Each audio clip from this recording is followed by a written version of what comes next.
Hello అండి, welcome back to my YouTube channel Nandini Bukke. ఈరోజు ఎర్రకారం ఎలా చేయాలో చూపించబోతున్నానండి. ముందుగా 3-4 తెల్లవాయలు తీసుకోవాలండి. 3-4 రెబ్బలు, ఒక వెల్లుల్లిపై కట్ చేసుకొని తీసుకున్నానండి. కొంచెం పెద్ద ముక్కలుగానే కట్ చేసుకోవాలి. వెల్లుల్లి మిక్సీలోనే కాబట్టి గ్రైండ్ అయిపోతాయి. 1/2 టమాటో తీసుకున్నానండి. ఇంకా ఎండుమిరపకాయలు ఒక 3 అలా తుంపేసుకొని ఇంకా కల్లుప్పు వేసుకున్నానండి. వేసి బాగా మిక్సీ పట్టుకోవాలండి. ఫైన్గా మిక్సీ పట్టుకోవాలి. ఇంకా స్టవ్ ఆన్ చేసుకొని ప్యాన్ పెట్టి ఆయిల్ తీసుకోవాలండి. తిరువాతకి చూడండి ఎంత ఫైన్గా పేస్ట్ చేసుకున్నా, అలా ఫైన్గా పేస్ట్ చేసుకోవాలండి.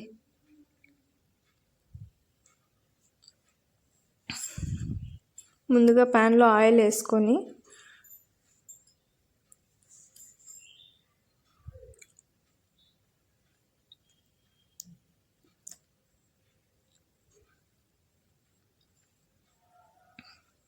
ఈ కారం దోశలోకైనా, పెసరట్లోకైనా, పునుగుల్లోకైనా, దేంట్లోకైనా చాలా బాగుంటుందండి.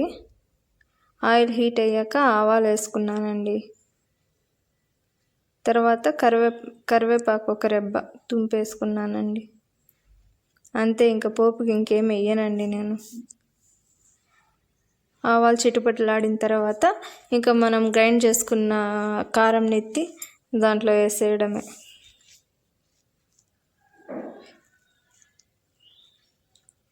బాగా మిక్స్ చేసుకొని ఇంకా మనం మిక్సీ పట్టుంటాం కదా, ఆ మిక్సీలోనే కొంచెం పేస్ట్ ఉంటుంది. కొద్దిగా వాటర్ వేసి బాగా షేక్ చేసి ఆ వాటర్ కూడా దీంట్లో యాడ్ చేసి ఉడకబెట్టాలండి బాగా.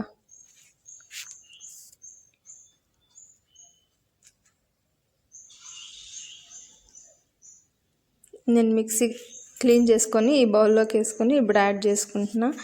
ఇది బాగా మిక్స్ చేసుకొని బాగా ఉడికిన తర్వాత దగ్గర పడుతుందండి.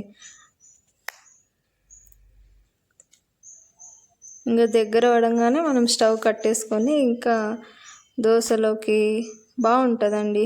దోశ పైన ఎర్రకారం వేసి పప్పుల పొడి వేసి తింటే టేస్ట్ బాగుంటుందండి. ఇంకా ఆనియన్స్ కూడా కొన్ని కట్ చేసి పెట్టుకుంటున్నా దోశకి సైడ్లో తినడానికి. ఇలా అయిపోతుందండి,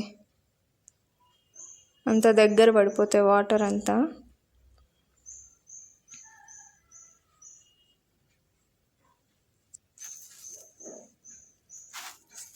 అంతే అండి, సింపుల్గా టేస్ట్గా ఎర్రకారం.